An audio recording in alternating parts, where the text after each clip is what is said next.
This is the Cyprus News Digest with Rosie Haralambous.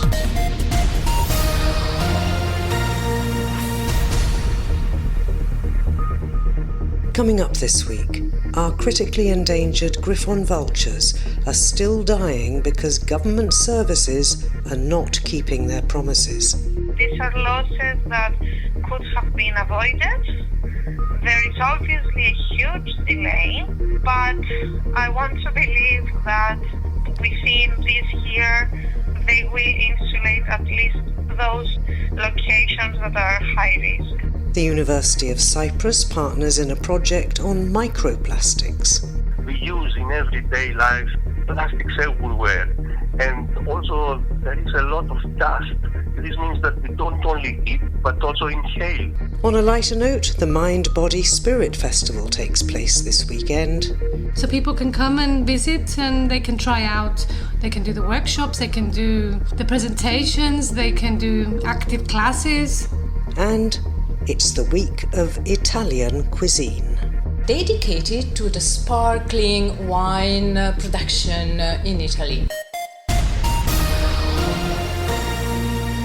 It's a while now since we spoke on the programme about our vulture project and the danger that the highly endangered vultures in Cyprus face from getting electrocuted on power lines. Now, many months ago, I did try to speak to the Electricity Authority of Cyprus about what they were doing about this, and I know that they have promised BirdLife Cyprus that they will protect the power lines with some sort of insulation that means birds will not get electrocuted. Well, I thought I'd call BirdLife Cyprus, it's several months since we last spoke, and ask how that is going. I'm joined from the director of the Vulture Project here in Cyprus, Melpo Apostolidou. Melpo, have any more vultures been electrocuted since the last time we spoke? Well, we had two relatively recent electrocution incidents that happened in August. Basically, since then, we are in contact with the Electricity Authority of Cyprus so they can proceed in the effective and proper insulation of those areas. Unfortunately, the three vultures that died at Gelogedara location, where we lost three vultures, the Electricity Authority went last May to proceed in insulation, but I'm afraid what we're seeing now is that it is not a proper insulation. Even if you're not an electric engineer, you would notice that there are bare live cables, that the insulation they're using is insulation tape, which is really not appropriate, and it's already started to deteriorate. However, today I had a meeting with the relevant people from the Electricity Authority, and despite our many letters from May until October, where we did point out these defects, they're looking into it, and I really hope that very soon we are going to see some serious action. Otherwise, it's like a Russian roulette, and a vulture could die on the specific location. I mean, as we speak, it's a really high-risk area. Well, I don't know why they're taking so long. Last time we spoke, I think, you told me that this form of insulation that works is widely used, for example, in Spain, which is where I think many of our vultures have been sent from in our desperate effort to save them in Cyprus. So you're asking why it is taking so long? No, I'm asking why the standard procedures practiced in other countries with technology that works isn't being implemented in Cyprus. Well, one of our efforts recently was that the relevant people from the Electricity Authority participate in a very relevant conference that took place in mid-October in Brussels regarding this. And to be honest, they did participate. So we do expect that things will get better. I mean, for sure, this is a step forward. The fact that they have been participating in, knowledge exchange and specific workshops and conferences. So I want to say that I feel optimistic that some things will change very soon, and that at least the areas that are marked as high risk will be insulated properly. Now, on the other front, when it comes to collisions, because it's a different network, they're planning to start adding markers to reduce the risk of collision this month.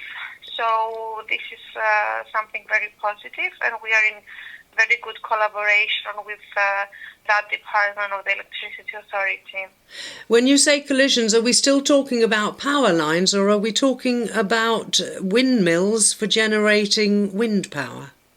No, I'm talking collisions on overhead power lines, because the reason why a bird will die is either by colliding with the overhead power line, or by sitting on a pole it can get electrocuted. So the electrocution is more relevant to the distribution network, while the collision is usually on high tension lines. You say that you're optimistic, but as I say, we've been going back talking about this for probably the best part of 18 months from start to finish, and we still really haven't seen anything that works. What is the Minister of Agriculture doing about this? Under her remit comes biodiversity, and I presume also your vulture project. Well, we have asked the support of the ministry, and I know that they have sent a letter as well to the Electricity Authority asking what are the actions taken by the Electricity Authority.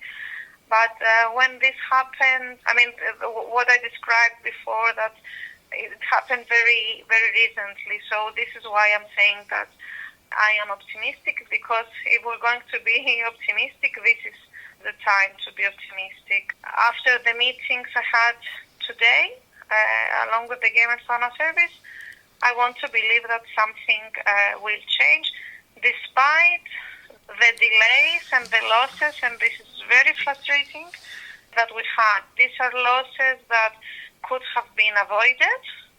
There is obviously a huge delay, but I want to believe that within this year they will insulate at least those locations that are high risk. They're high risk because those are the areas where the vultures are in the greatest numbers.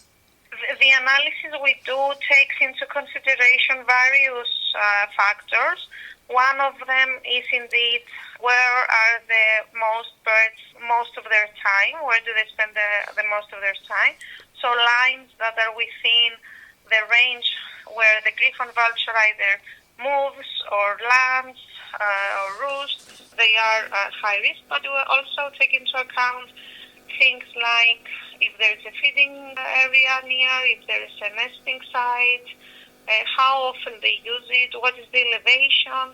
So there are various factors that will eventually define which are those high-risk areas for collision and electrocution. And of course, the areas that we have already recorded incidents, either collision or electrocution, means that they are as well high risk. The other thing I wanted to highlight, Rosie, is that we're also in discussion with CETA at the moment, because there's a huge issue of the antennas that are placed on hills within the griffon vulture range. And not only griffon vulture, because Bonelli seagull are also vulnerable, as well as long-legged buzzards are vulnerable to electrocution. So these antennas that usually they're either used by CETA or maybe by other phone providers or by RIC, CYBC, the electricity poles that give power to those antennas, exactly because of their location in high elevation, they're used by birds to perch. And these are also, when they are in the range of these birds, they are high risk. So we're facing another big challenge, and we need to work with the providers that use those facilities, those antennas, in order to insulate those areas as well. So I'm talking about other high-risk areas that involve, other services as well. Very quickly, how many vultures are still flying in Cyprus? Well, we're lucky to have 38 birds at the moment, which, Rosie, it might sound, I don't know, to some people it might sound a lot, but they're really very few. If you compare it to the 200 birds that Cyprus has the capacity to have, and also if you consider that we used to have a very healthy population of a few hundred of vultures a few decades ago.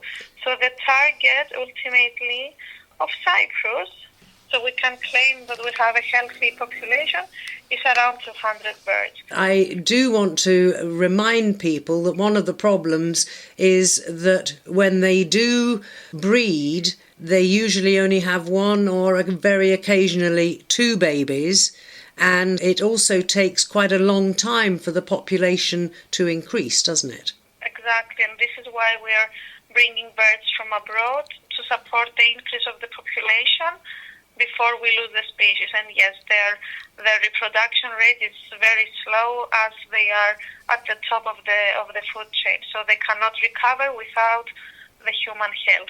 Well, it's BirdLife Cyprus, I know, who's been giving as much human help as possible. What a great shame that our other government departments don't do their bit, because it would be absolutely tragic if the griffon vulture disappeared completely from Cyprus. Good luck with your efforts, Melpo. Thanks for joining me. Thank you, Rosie. Thank you. Melpo Apostolidou from BirdLife Cyprus. Keep up to date with events in Cyprus and around the world with the Cyprus News Digest.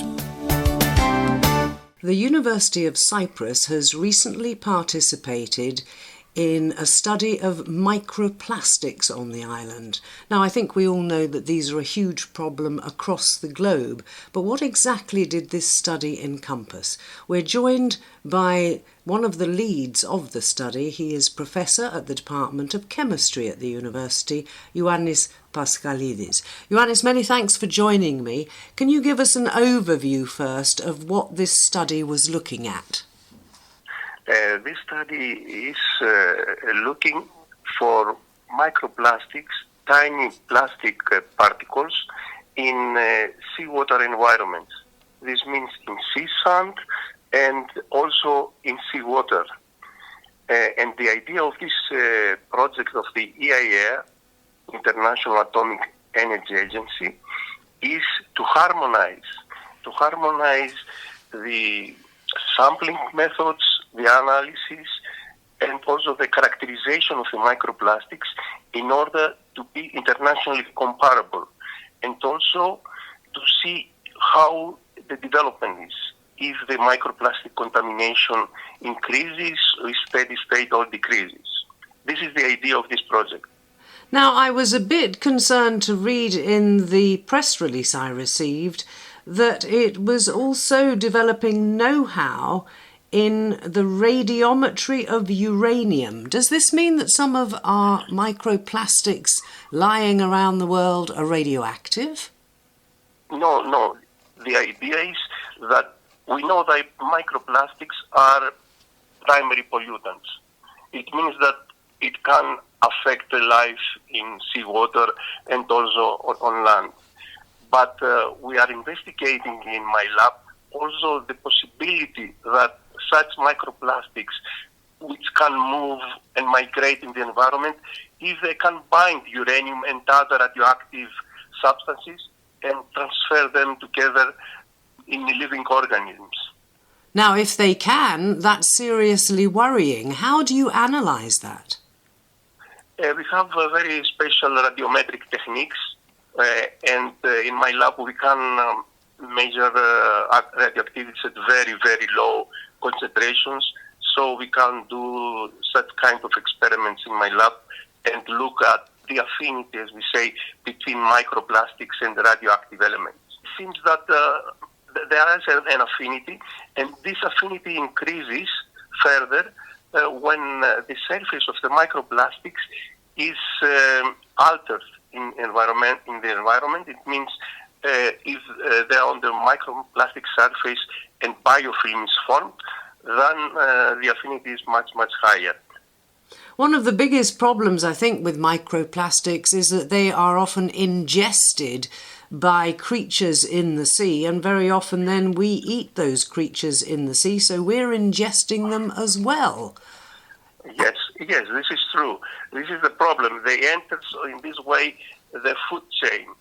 So there's very small particles can be eaten by small fishes, by bigger fishes, and then birds eat the fishes and men also, and then this enters the whole food chain and also affects all humans. But we have also to have in mind that we use in everyday life plastics everywhere, and also there is a lot of dust. This means that we don't only eat but also inhale. I mean microplastics. Just have in mind that these fleece clothes. Thousands of fibers, microfibers are released in the air and we inhale them. And we don't know exactly what the effect of microplastics is on the impact on the health of men and also animals. And this is still under investigations. Well, hopefully your investigation is going to clarify some of these points. How long does the study go on for? Yes, this is not only our group, but there are also other groups which are more focused on the specific effects on biological effects, say, on humans and animals. And yes, there are indications that the microplastics can transfer by themselves. They can also affect internal organs, but also they can transfer other contaminants and release into the bodies of human and animals and affect their health. All very worrying. Good luck, Professor, with your study. Do let us know what you find out when it finishes. We've been talking to Professor Ioannis Paskalidis from the Department of Chemistry at the University of Cyprus about that study into radiotoxic pollutants and other microplastic things along our beaches and in our waters. Many thanks. Thank you. Get in touch with the Cyprus News Digest by emailing cyprusnewsdigest@gmail.com. Well, it's going to be a busy weekend coming up because down in Limassol for 2 days this weekend we have the Mind, Body, Spirit exhibition that I know has been going for many years. I wonder how it's changed over those years. The organiser is Marilena Angelidis and she joins us now. Marilena, it has changed and it's much bigger, I think, than in those very first early days. But how has it changed? What's the emphasis on now? I think that it's changed a lot from many years ago because people are more open and they're more receptive now to work on their well-being and to learn and to, researching, looking for new ways, new trends, new niches to help themselves, to do self-development, to work on their mind, their body and their spirit. So in that way, I think that Mind, Body and Spirit now has evolved quite a lot, and there is a lot of people in Cyprus as well that can offer so many modalities and facilitate at the Mind, Body and Spirit.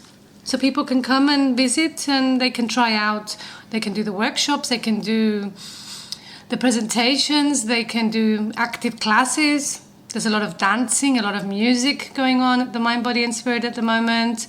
Sound healing is quite a big thing because people want to come and they want to, because healing through the healing part. Do you think that people, particularly since lockdown, the pandemic and all the stresses now, we've got wars everywhere, are people affected by those things and on the lookout for something that can bring them inner peace in a sense? Yeah, I believe that's true, and I've seen quite a bit of an expansion of people looking for the inner peace and trying to find ways, turning to meditation, turning to yoga, to sound healing, to many modalities to find their inner peace and to just, to go within, because it is a scary place at the moment with the wars going on all around us. And a lot of people are in Cyprus as well. They've moved away from the wars to come to Cyprus. So we are now more international in Cyprus. There's a lot of people from all over, and this brings them all together at the Mind, Body and Spirit. So they all come under one roof to join together, to come as a community and experience some of these modalities.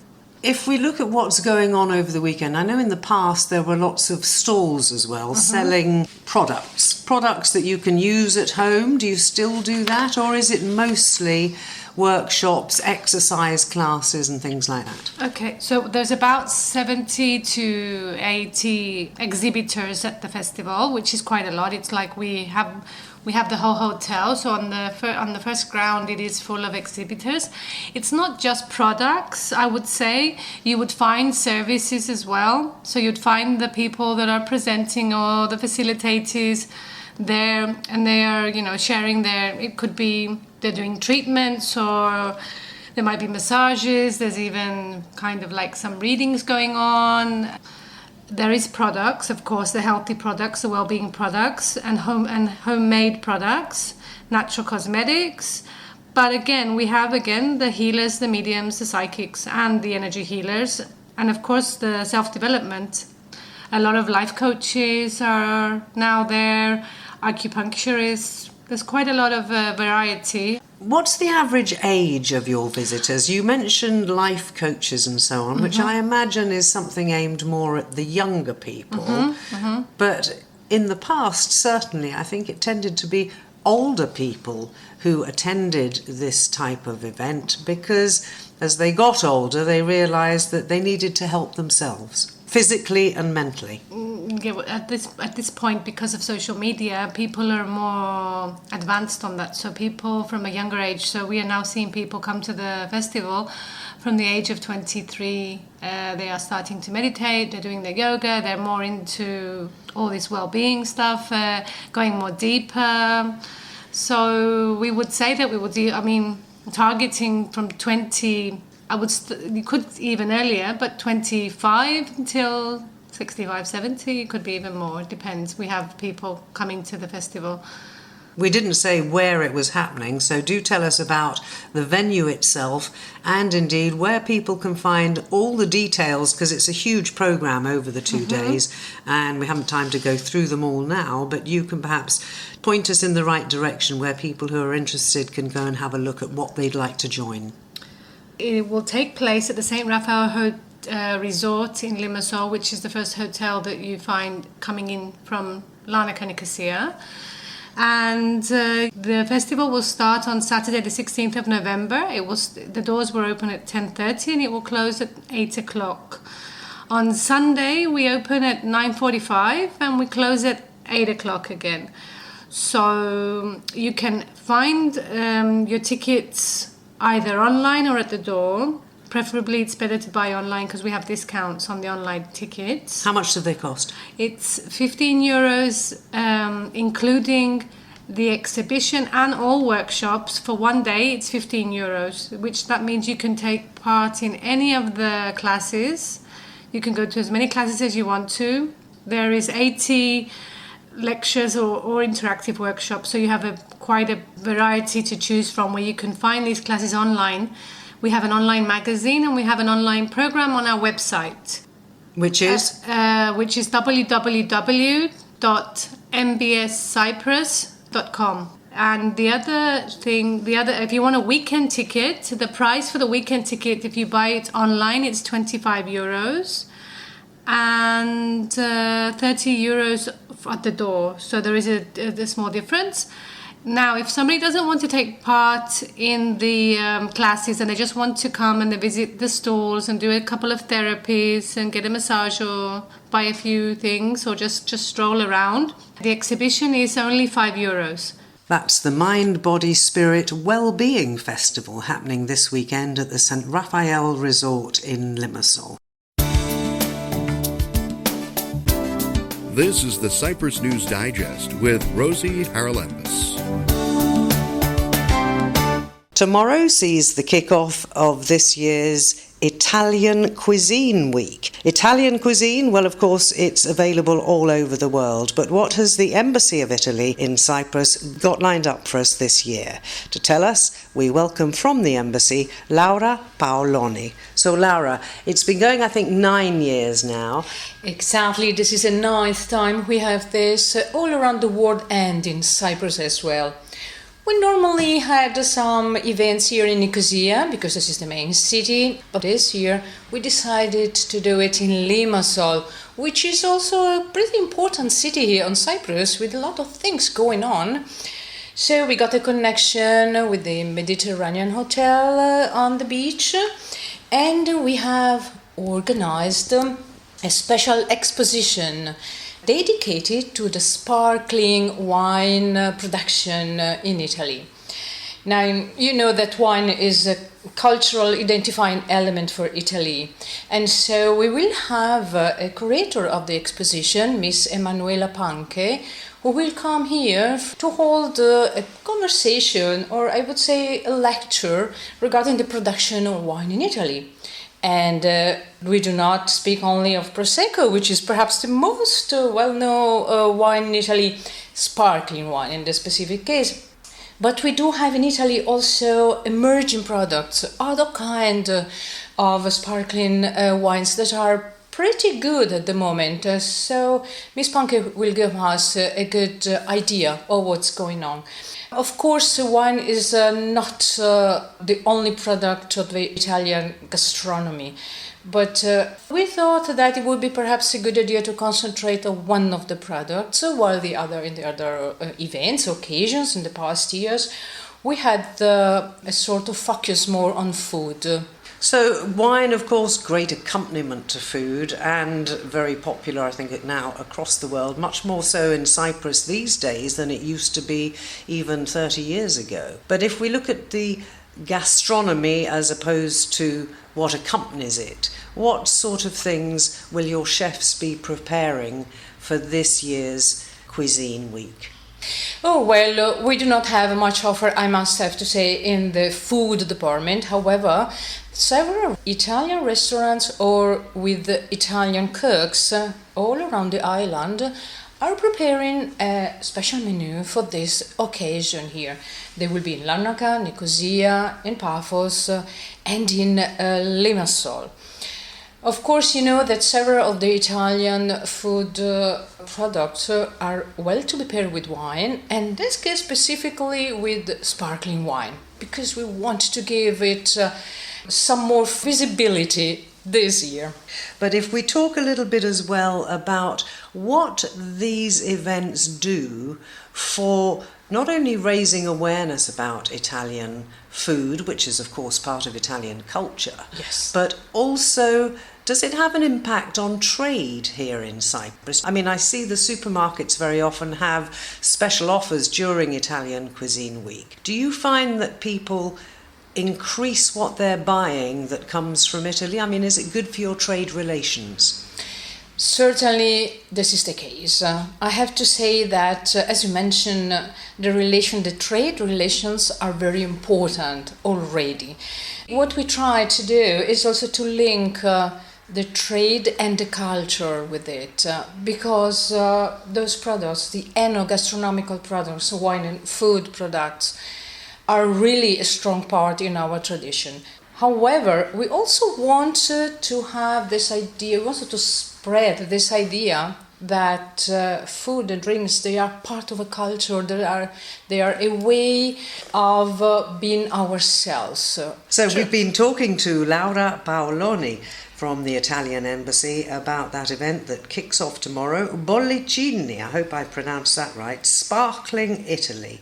It's the 9th week of Italian cuisine in the world, most of it happening in Limassol, but I'm sure there is a Facebook event or something like that people can log on to see exactly where they can go to take advantage. Yes, first of all, the main event will be the lecture and the exposition opening at the Mediterranean Hotel in Limassol, Saturday, tomorrow, at 6 in the afternoon. Everybody's invited, the event is free, and we hope to see many interested people. And for people not in Limassol but who might be willing to travel down there, an online something that they can connect to see where and when is the best place to go where they want?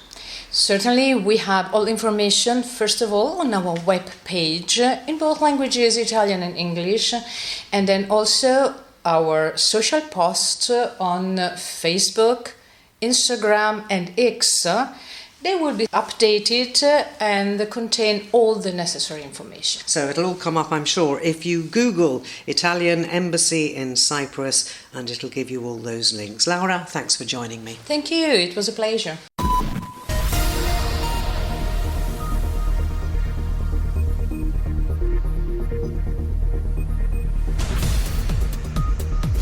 Well, that about wraps up this edition of the Cyprus News Digest. Many thanks for your company. Hope you'll join me next week. Till we meet again, take care and God bless. Bye-bye now.